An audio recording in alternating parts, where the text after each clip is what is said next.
Okay, आज हम लोग बात करेंगे नेक्स्ट पार्ट के बारे में और आई होप आपको बहुत कुछ सीखने को मिल रहा होगा। ये जो सीरीज़ चल रही है, अगेन एग्ज़ाम पॉइंटर सीरीज़ ना केवल आपका रिवीजन करवाएगी बल्कि आपको थोड़ी डेप्थ भी प्रोवाइड करवाएगी। तो आप देख रहे होगे, मुझे भी लगता है यार, मुझे भी बहुत मज़ा आता है जब मैं सीरीज़ तैयार करता हूँ। एक मतलब अलग तरीका है किसी सीरीज़ को अप्रोच करने का, जो मैंने ये एग्ज़ाम पॉइंटर सीरीज़ है। आई होप ये आपके लिए हेल्पफुल हो रही होगी। स्टार्ट करते हैं। ओके, पॉइंट नंबर 81 की बात कर लेते हैं यहाँ पर कि हम लोगों ने लास्ट लेक्चर के अंदर डिस्कस करा था कि पॉइंट नंबर 80 तक हमने डिस्कस करा था। 81 का मैंने आपको थोड़ा सा ब्रीफ कर दिया था।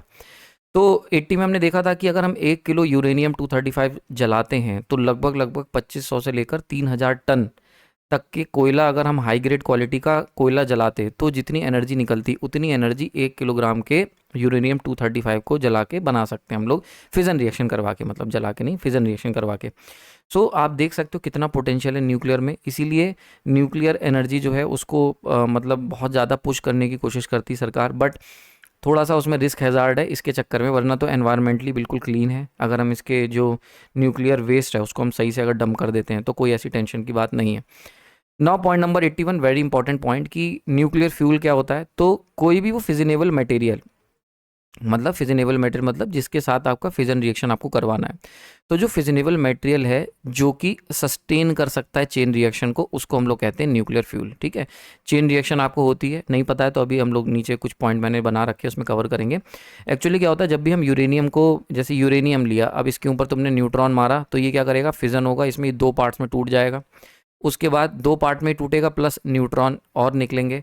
ये न्यूट्रॉन जो होंगे ये इसको फर्दर फ्यूज़ करेंगे जिससे ये और 2 पार्ट्स में टूटेगा। तो इस तरीके का मतलब ये और न्यूक्लियस, सॉरी ये नहीं, ये दूसरे जो न्यूक्लियस हैं, क्योंकि एक यूरेनियम के अंदर मल्टीपल आपके जो भी आप फ्यूल लेके आते हो उसके अंदर मल्टीपल यूरेनियम के जो न्यूक्लियस होंगे।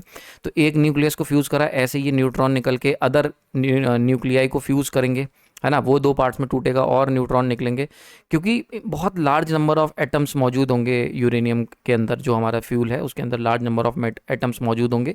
तो हर न्यूक्लियस को ये जाके अप्रोच करेंगे और वहाँ से मल्टीपल, आप कह सकते हो, न्यूट्रॉन निकलेंगे, वो मल्टीपल न्यूक्लियस को अप्रोच करेंगे। तो इसको हम कहते हैं चेन रिएक्शन। ठीक है, ये तो मैंने जो बताई ये अनकंट्रोल्ड हो गई। और इसी में अगर हम नंबर ऑफ न्यूट्रॉन्स को कंट्रोल कर लें, जैसे एक रिएक्शन करवाई, उसमें मान के चलते 2 न्यूट्रॉन निकले, एक को हमने एब्जॉर्ब करवा लिया तो एक बचा, ये आगे चल के फर्दर एक यूरेनियम के न्यूक्लियस को हिट करेगा और वहाँ पे फिर से न्यू फिजन रिएक्शन होगी, फिर से 2 न्यूट्रॉन और दो जो केमिकल रिएक्शन के अकॉर्डिंग 2 फिजन में टूट के 2 बनेंगे मॉलिक्यूल, मॉलिक्यूल कह रहा हूँ, 2 न्यूक्लियस बनेंगे।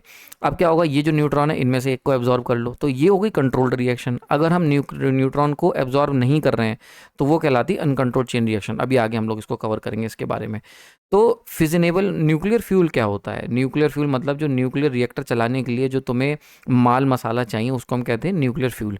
तो न्यूक्लियर फ्यूल ऐसा फिजिनेबल मटेरियल है, ऐसा मटेरियल जिसको हम फिजन रिएक्शन इस पर की जा सकती है, जो कि सस्टेन कर, मतलब जिसके ऊपर फिजन रिएक्शन किया जा सके और एक सस्टेनेबल चेन रिएक्शन बन सके। सस्टेनेबल मतलब ऐसा नहीं कि तुमने एक न्यूट्रॉन को हिट करा, उसने एक न्यूक्लियस को तोड़ा और काम खत्म, नहीं नहीं, मतलब वो एक को तोड़े तो उसमें से और फर्दर न्यूट्रॉन्स निकलें, वो बचे हुए न्यूक्लियस को तोड़ें और निकलें, वो और को तोड़ें, तब होगी एक चेन रिएक्शन। तो एक फिजनेबल मटेरियल मतलब न्यूक्लियर फ्यूल वो ऐसा न्यूक्लियस हुआ, ऐसा मटेरियल हुआ जिसमें अगर फिजन रिएक्शन करवाओगे तो वो सस्टेन चेन रिएक्शन हमें मिलेगी। ठीक है, तो अब जरा चलते हैं कितने तरीके के हो सकते हैं। तो सबसे पहले होता है नेचुरल यूरेनियम, यानी कि जो तुम्हें नेचर में मिलता है उसके अंदर केवल 0.7% यूरेनियम 235 होता है। बहुत इंपॉर्टेंट, यूरेनियम 235 यही वो फिजनेबल मटेरियल है जो कि एक सस्टेन चेन रिएक्शन में चलेगा।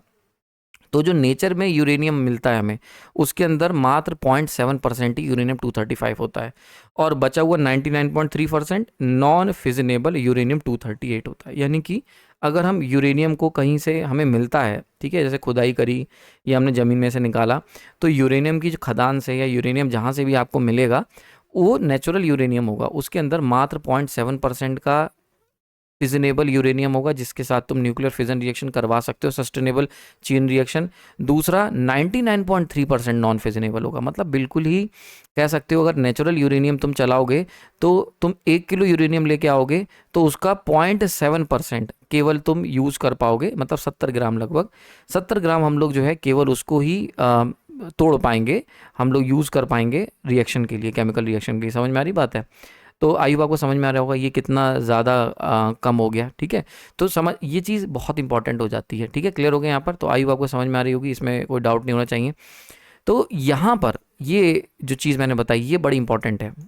सॉरी, 70 ग्राम मैं बोल रहा था, इसीलिए मैं थोड़ा सा जरा देख रहा था। 0.7 मतलब हो गया 7 ग्राम, 7 ग्राम, समझ रहे हो। अगर 1000 ग्राम तुम्हारे पास नेचुरल यूरेनियम तुम्हें मिल जाता है, मतलब 1 kg का अगर तुम्हें नेचुरल यूरेनियम मिल जाता है, तो मात्र 7 ग्राम ही तुम यूज़ कर पाओगे, ठीक है। मैं थोड़ा सा कंफ्यूज हो गया था। तो 7 ग्राम मात्र, 70 ग्राम नहीं, 7 ग्राम, समझ में आ रहा है। मतलब 1 किलो में से केवल 7 ग्राम तुम्हारे काम का है, जिससे तुम रिएक्टर चला पाओगे, और बचा हुआ सारा का सारा बेकार है, ठीक है। तो इसीलिए नेचुरल यूरेनियम जो होता है ये बहुत ही ज़्यादा बेकार क्वालिटी का यूरेनियम होता है, और इससे रिएक्टर या एटम बॉम्ब नहीं बनाए जा सकते, ठीक है। अब आता है यहाँ पर इंपॉर्टेंट चीज़, फिर किससे बनाते हैं, तो एनरिच्ड यूरेनियम, ठीक है। एनरिच्ड यूरेनियम क्या होता है? एनरिच्ड, एक आपने सुना होगा यूरेनियम एनरिचिंग का प्रोसेस होता है। इसके अंदर हम लोग क्या करते हैं, कंसंट्रेशन यूरेनियम 235 की बढ़ाते हैं। कितनी बढ़ाते हैं? 3 से 5% ही बढ़ाते हैं फॉर दी कमर्शियल रिएक्टर। समझ में आ रही बात है?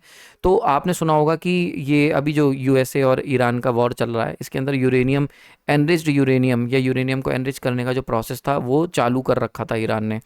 तो यहाँ पे जो ईरान था वो कह रहा था कि हम यूरेनियम का एनरिचमेंट करेंगे, ताकि हम लोग क्या कर सकते हैं कि जो यूरेनियम है उसको हम रिएक्टर के लिए तैयार कर सकें। लेकिन अमेरिका का मानना था कि भाई आप उससे बॉम्ब बनाएंगे, ऐसा कुछ इन लोगों का कॉन्फ्लिक्ट था, ठीक है। क्योंकि एक एनरिच्ड यूरेनियम से ही तुम बॉम्ब भी बना सकते हो, रिएक्टर बना सकते हो। अब ये तो कोई नहीं बता सकता कि क्या करोगे उसका, ठीक है। तो इसीलिए ये पूरा जो मैटर आप देख रहे हैं, इस तरीके का मैटर यहाँ पे लड़ाई उड़ाई जो युद्ध चल रहा है। तो एनरिच्ड यूरेनियम एक बहुत इंपॉर्टेंट प्रोसेस होता है, यानी कि यूरेनियम को तुम्हें पहले एनरिच्ड करना पड़ेगा। मतलब उसके अंदर जो यूरेनियम 235, देखो जो नेचुरल यूरेनियम मिला उसके अंदर यूरेनियम 235 है और यूरेनियम 238 है, जिसमें ये 0.7% है और ये है 99.3%। अब ये 0.7% से इसकी परसेंटेज बढ़ाना कितनी, 3% से 5% तक पहुंचा देना। यानी कि जैसे 0.7 मतलब 7 ग्राम ही यूरेनियम है 1000 ग्राम में, 1 किलोग्राम में। 1 kg नेचुरल यूरेनियम में मात्र 7 ग्राम का यूरेनियम 235 है, जिसका तुम रिएक्शन करवा सकते हो। अब जब तुम इसको एनरिच कर देते हो तो तुम इसमें से 50 से 30 ग्राम से लेकर 50 ग्राम तक का यूरेनियम 235 इनके अंदर इंट्रोड्यूस करवा देते हो एनरिचमेंट के प्रोसेस से। तो आई होप आपको थोड़ा सा समझ में आ पा रहा होगा। तो टिपिकली 3% से 5% तक जब हम कंसंट्रेशन कर देते हैं यूरेनियम 235 की इन द नेचुरल यूरेनियम, उसको कहते हैं एनरिच्ड यूरेनियम। इसका इस्तेमाल करा जाता है कमर्शियल रिएक्टर्स के अंदर, ठीक है।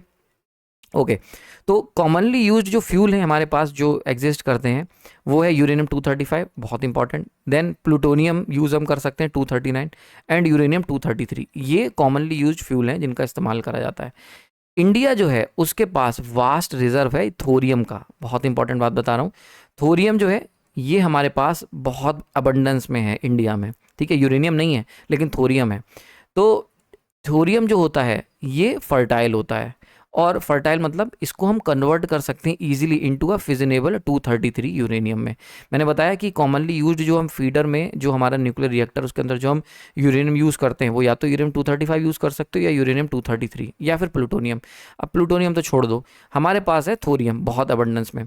अगर हम थोरियम को 232 को इन मतलब रिएक्शन करवा के या किसी भी प्रोसेस से अगर हम इसको कन्वर्ट कर दें यूरेनियम 233 में, एक ही तो इसके अंदर ऐड करना है, ठीक है।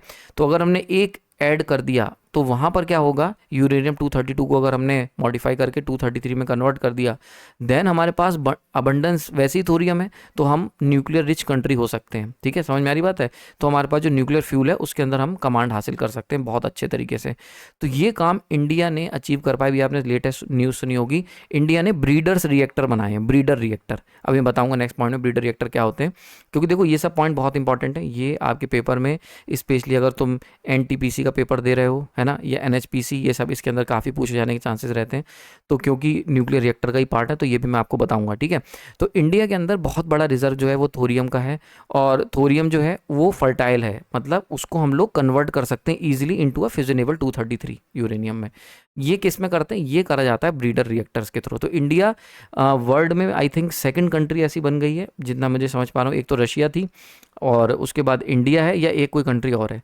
तो बहुत ही गिनी चुनी जो पूरा वर्ल्ड है उसमें कंट्रीज़ हैं जहाँ पर जो ये काम करने में, ऐसा रिएक्टर का बनाने में कामयाब हो पाई हैं। तो इंडिया जो है उसने प्रोटोटाइप आई थिंक बना दिया है अभी, ठीक है, प्रोटोटाइप बना दिया है, अभी काम चल रहा है, ठीक है।